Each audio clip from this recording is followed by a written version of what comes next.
दोस्तों नमस्कार। आज फिर मैं हाजिर हूँ एक और सच्ची घटना के साथ। दोस्तों आज की जो सच्ची घटना है वो हमारे उत्तर प्रदेश की राजधानी लखनऊ का एक इलाका लगता है मलिहाबाद। मलिहाबाद रेलवे स्टेशन पर रेलवे के कर्मचारी को एक रेलवे ट्रैक पर डेड बॉडी पड़ी मिलती है। कर्मचारी डेड बॉडी को देखकर चौंक जाता है और तुरंत पास के थाने में इस बात की जानकारी देता है। तो तुरंत घटना स्थल पर पुलिस पहुंच जाती है और पुलिस उस डेड बॉडी को अपनी अंडर कस्टडी में करके खोजबीन शुरू कर देती है। पुलिस को उस डेड बॉडी के ऊपर गले पर धारदार हथियार से वार किया हुआ मिलता है। तो पुलिस उस डेड बॉडी की खोजबीन शुरू करती है। तो पुलिस को पता लगता है कि ये डेड बॉडी किसी लड़की की होती है जिसका नाम नूरी है और उसके पिता का नाम असलम होता है।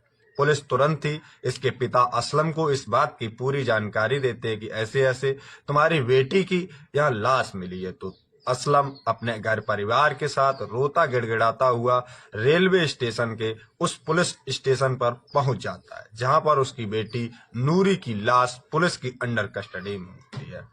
इधर जब असलम रोता गिड़गिड़ाता है तो पुलिस उससे पूछती है कि आखिर तुम्हारी बेटी की हत्या कैसे हुई। तो असलम इस पर कुछ साफ साफ जवाब नहीं देता है। तो पुलिस को असलम के ऊपर शक चला जाता है, लेकिन पुलिस अज्ञात अपराधियों के विरोध में इस मुकदमे को दर्ज कर लेती है और इसकी खोजबीन शुरू कर देती है। पुलिस सबसे पहले नूरी के फोन का सीडीआर निकालती है जिसमें पुलिस को एक नंबर मिल जाता है जिससे नूरी ने अपनी मौत से पहले एक फोन किया होता है। वो फोन किसी सादाब के नंबर पर किया होता है। सादाब जो कि इसी पड़ोस में रहने वाले गांव का आदमी होता है।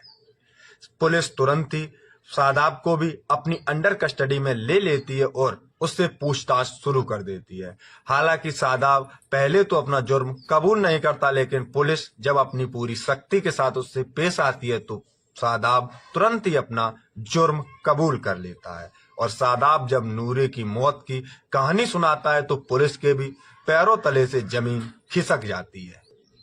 नूरी जिसके पिता का नाम होता है असलम, असलम जिसकी बेटी नूरी अपने घर में सबसे बड़ी होने के कारण वो घर की जिम्मेदारियों को भी संभालती है। यहाँ तक कि अगर उसके घर में किसी वस्तु या किसी चीज की जरूरत पड़ती है तो नूरी ही मार्केट से लेने जाया करती थी। नूरी इतनी खूबसूरत थी कि जो कोई भी उसे देखता था उसकी खूबसूरती का दीवाना हो जाता था, लेकिन नूरी किसी से अपना नेह नहीं लगाती थी। एक दिन नूरी मार्केट से सामान लेने जाती है तो उसकी मुलाकात सुल्तान नाम के व्यक्ति से होती है जो उसी एरिया का रहने वाला होता है। जब इन दोनों की मुलाकात होती है तो नूरी को भी उससे प्यार हो जाता है और इन दोनों का प्रेम प्रसंग शुरू हो जाता है। ये प्रेम प्रसंग इस हद तक बढ़ता है कि नूरी अपने घर वालों के खिलाफ जाकर उससे लव मैरिज शादी कर लेती है। नूरी जब इनसे लव मैरिज शादी करती है तो नूरी अपने घर वालों से रिश्ता नाता हमेशा हमेशा के लिए खत्म कर देती है। इधर जब इनकी जिंदगी शादी करके अच्छी चल रही होती है तो नूरी को सुल्तान की सच्चाई के बारे में पता लगना शुरू हो जाता है, क्योंकि सुल्तान एक अय्याश किस्म का व्यक्ति था जिसकी और भी कई प्रेमिकाएं होती हैं। इधर इस बात की जब नूरी को पता चलता है तो नूरी अब करती तो क्या करती, क्योंकि वो अब इसे छोड़कर अपने घर भी वापस नहीं जा सकती थी, क्योंकि वो अपने घर वालों से रिश्ता नाता खत्म करके आई हुई थी। इसलिए नूरी जैसे तैसे सुल्तान के साथ ही अपना समय गुजार रही होती है। इधर सुल्तान की एक बहन होती है जिसका नाम होता है गुलबानो। गुलबानो के पति का नाम होता है सादाब अहमद। सादाब अक्सर नूरी के घर आया जाया करता था और उसे किसी भी सामान की अगर जरूरत पड़ती थी तो वो बिना देरी किए मार्केट से लाकर उसे दिया करता था। इधर जो सादाब की पत्नी होती है गुलबानो को अपने पति के ऊपर शक हो जाता है कि कहीं नूरी और उसका लव अफेयर तो नहीं चल रहा है। इस बात पर वो अपने पति से तो कुछ नहीं कहती और इस बात को लेकर अपने भाई सुल्तान से कहती है कि भाई मुझे लगता है कि आपकी पत्नी का मेरे पति के साथ लव अफेयर चल रहा है। तो वो इस बात को तुरंत ही अपने जीजा यानी सादाब से फोन करता है और अपने घर आने जाने के लिए मना कर देता है। लेकिन सादाब अब भी सुल्तान की बात नहीं मानता और अक्सर नूरी से मिलने उसके घर आया करता था।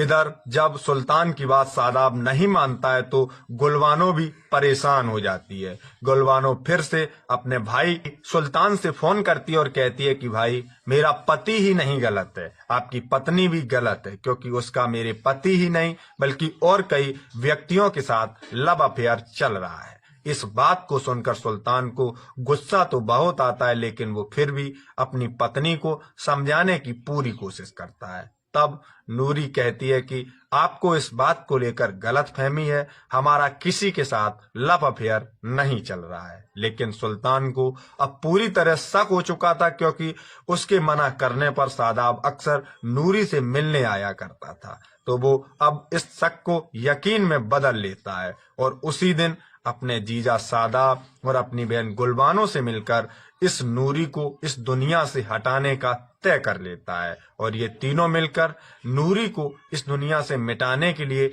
एक षड्यंत्र बनाते हैं। इन चारों के प्लान के तहत एक दिन सुल्तान कचहरी पर आता है, जिससे मिलने के लिए नूरी और गुलबानो और शादाब और उसके साथ एक दोस्त जाता है। ये चारों सुल्तान से मिलकर जब वापस आते हैं तो ये चारों नूरी को लेकर एक सुनसान जगह पर पहुंच जाते हैं, जहां जाकर ये चारों उसके गले पर एक धारदार हथियार से उसके वार कर देते हैं, जिससे घटना स्थल पर ही नूरी की मौत हो जाती है। जब नूरी की मौत हो जाती है तो ये चारों मिलकर उसकी डेड बॉडी को लेकर रेलवे ट्रैक पर रख देते हैं, जिससे सबको ये लगे कि नूरी ने आत्महत्या की है और ये साफ बच जाएं। लेकिन रेलवे का एक कर्मचारी उसकी डेड बॉडी को देख लेता है और इस बात की जानकारी पुलिस स्टेशन में देता है। पुलिस तुरंत ही घटना स्थल पर पहुंचकर इस केस का पूरा खुलासा कर देती है। दोस्तों, तो आशा करते हैं कि आज की सच्ची घटना आप लोगों को पसंद आई होगी। जय हिंद, जय भारत।